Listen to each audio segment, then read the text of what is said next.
Tuhan sertamu dan sertamu bila Yesus Kristus menurut Luka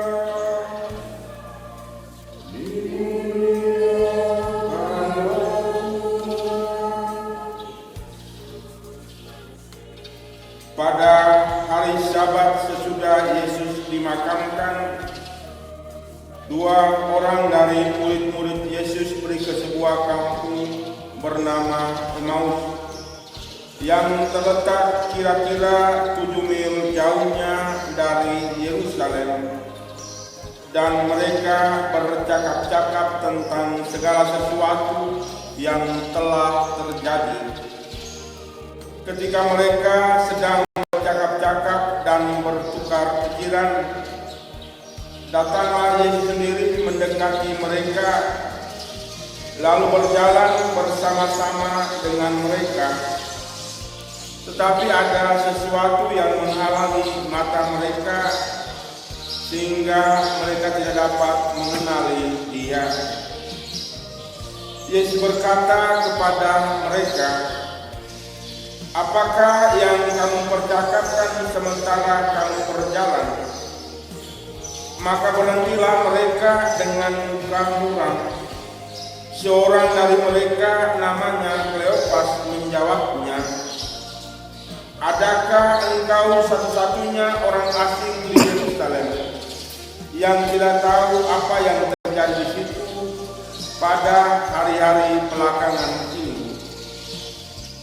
Katanya kepada mereka, "Apakah itu?" Jawab mereka, "Apa yang terjadi dengan Yesus orang Nazaret? Dia adalah seorang nabi yang berkuasa dalam pekerjaan dan perkataan di hadapan Allah dan di depan seluruh bangsa kami. Tetapi imam-imam kepala dan pemimpin-pemimpin kami telah menyerahkan Dia untuk dihukum mati, dan mereka telah menyalibkannya. Padahal kami dahulu mengharapkan bahwa Dialah yang datang untuk membebaskan bangsa Israel. Tapi sementara itu telah lewat 3 hari sejak semuanya itu terjadi. Dan beberapa perempuan dari kalangan kami telah mengejutkan kami.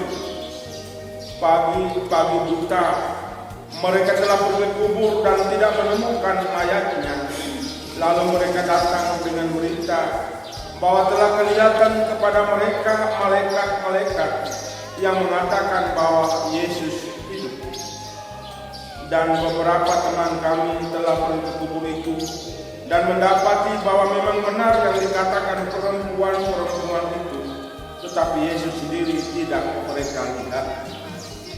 Lalu Ia berkata kepada mereka, "Hai kamu orang bodoh, betapa lambannya hatimu, sehingga kamu tidak percaya akan segala sesuatu yang telah dikatakan para nabi. Bukankah Mesias harus menderita semuanya itu untuk masuk ke dalam kemuliaannya?" Lalu Ia menjelaskan kepada mereka apa yang tertulis tentang Dia di dalam seluruh kitab suci, mulai dari kitab-kitab Musa dan segala kitab nabi-nabi.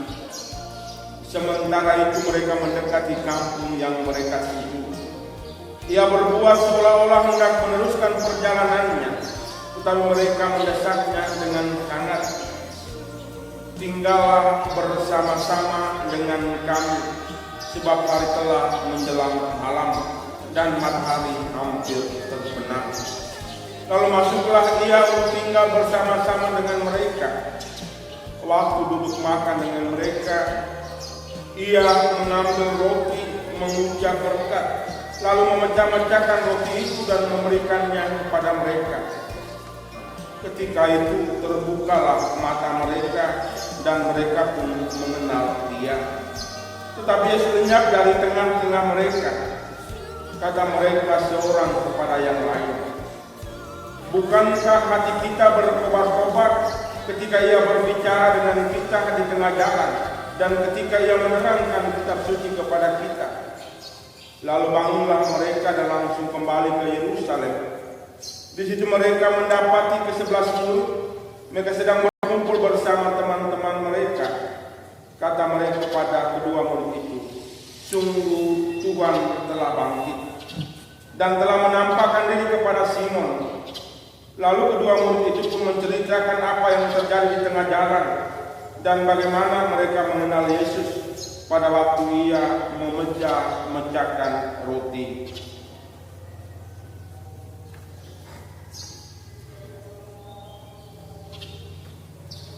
Demikianlah Injil Tuhan. Terpujilah Kristus.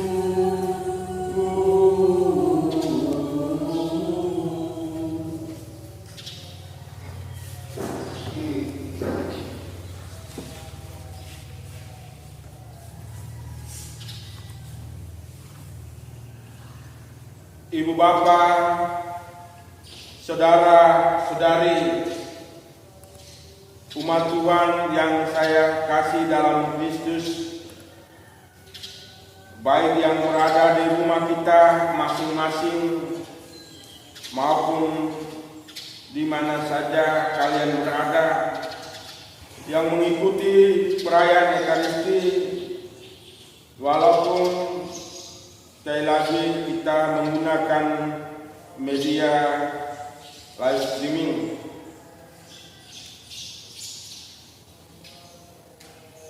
Injil pada hari Minggu Paskah yang ketiga ini menceritakan tentang kisah perjalanan kedua orang ke Emmaus. Menarik bahwa dua orang yang berjalan pulang ke Emmaus, pergi ke Emmaus, adalah mereka yang membuat kompensasi pelarian diri karena tidak sanggup mengalami tragedi Jumat Agung.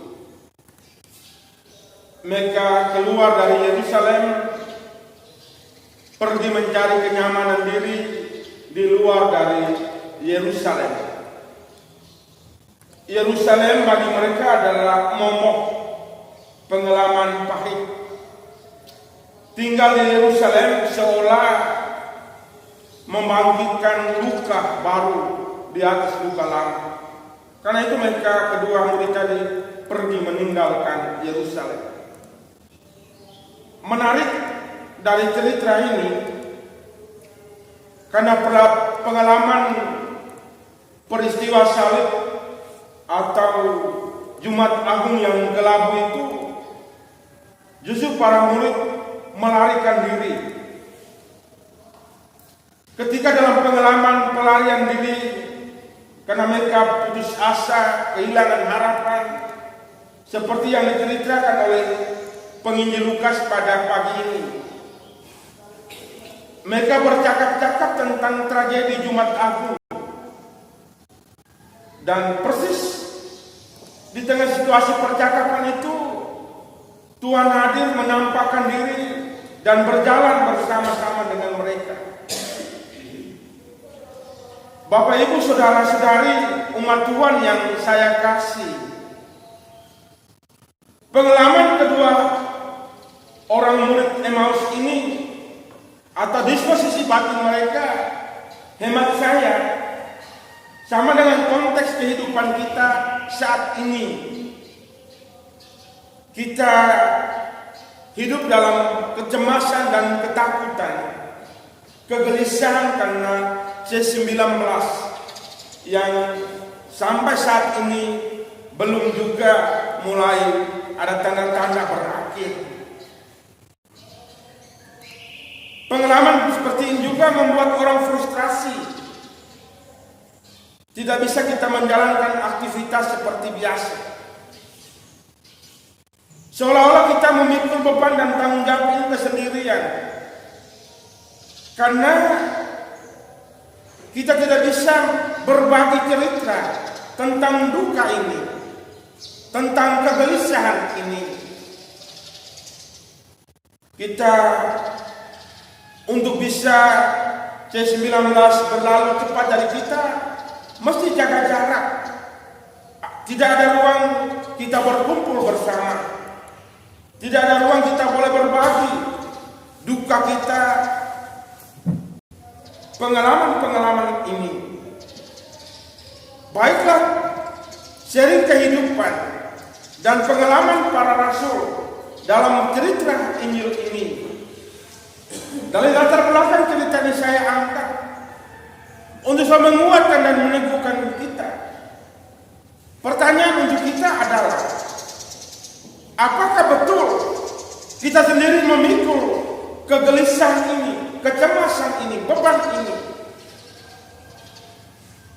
Sebagai orang beriman, kita mesti percaya dan yakin bahwa di tengah kegalauan, di tengah kegelisahan dunia, di tengah kecemasan massal, ketika pintu-pintu gereja tertutup, ketika tidak ada lagi ruang perjumpaan kita untuk saling sharing dan saling berbagi,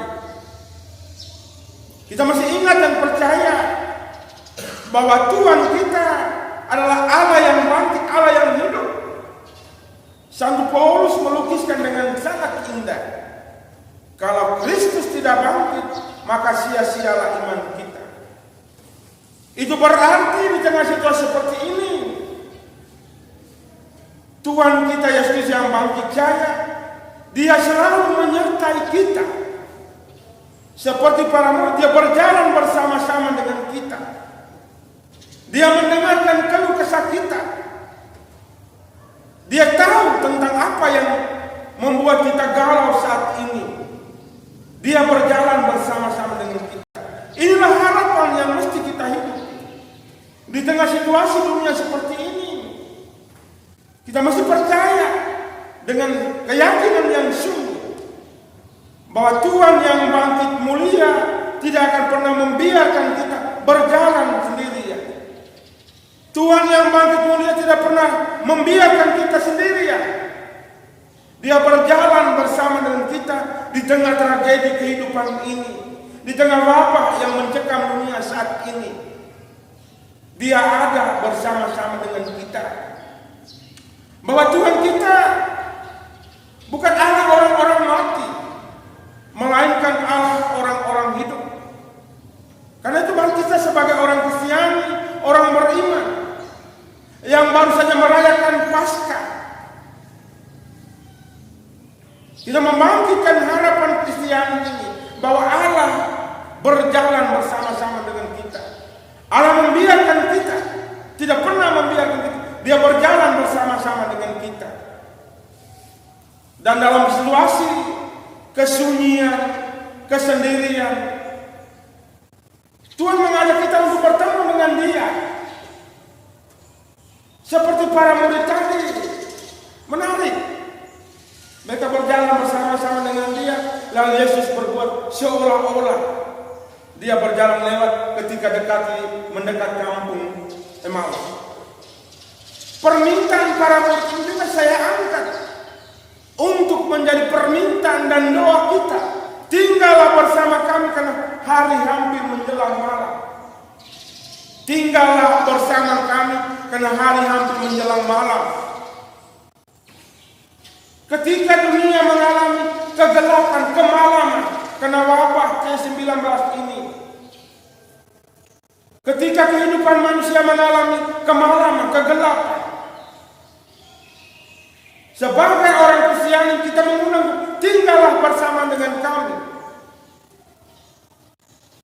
Mari kita mengajak mengundang Tuhan untuk Tuhan tinggal bersama dengan kita di tengah pergulatan hidup kita.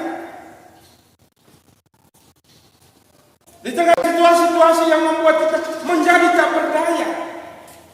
Hanya Tuhanlah, Roh Yesus yang bangkitlah, yang memberikan daya hidup baru kepada kita. Hanya Roh Yesus Kristus yang bangkitlah, yang membuat kita tegak berdiri, menatap masa depan kita. Hanya Roh Kristus yang bangkitlah, yang memampukan kita untuk berdiri tegak menghadapi wabah dunia saat ini.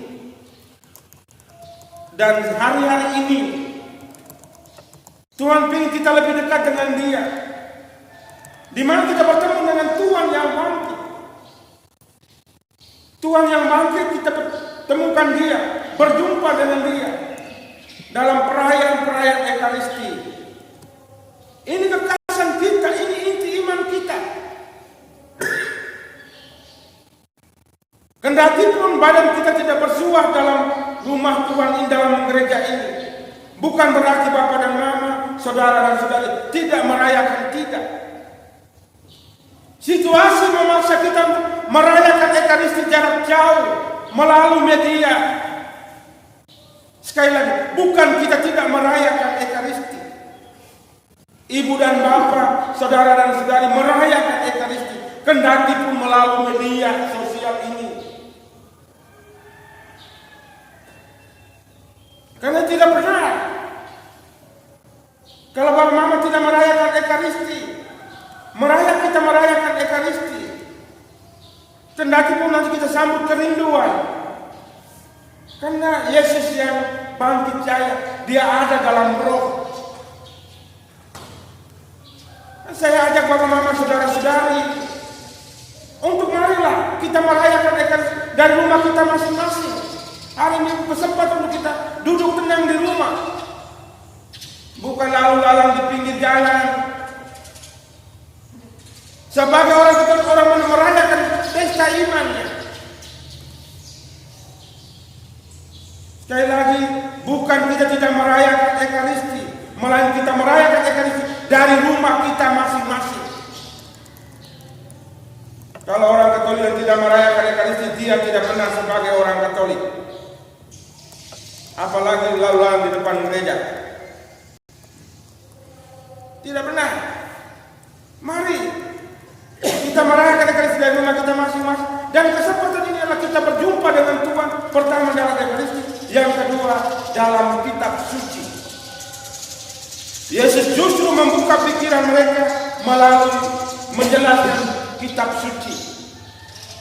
Saat ini Bapak dan Mama mempunyai waktu yang sangat luas, ruang yang sangat besar untuk lebih dekat dengan Tuhan dalam kitab suci melalui bacaan-bacaan di rumah kita masing-masing.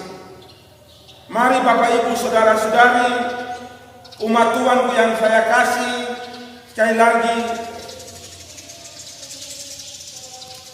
kondisi situasi saat ini memaksa Bapak dan Mama untuk tidak hadir dalam rumah Tuhan ini.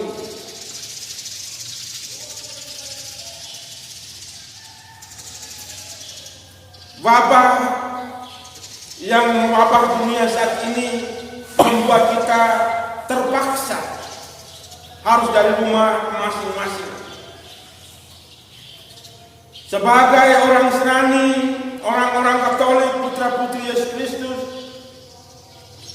bahwa Tuhan yang bangkit kita jumpai dalam Ekaristi, kita jumpai dalam membaca kitab suci. Kita memaknai peristiwa ini dengan merayakan Ekaristi, mengikut perayaan Ekaristi dari rumah kita masing-masing, dan membaca kitab suci supaya apa? Kita teguh, tegak, kuat, berdiri di tengah situasi dunia yang menantang Anda dan saya saat ini.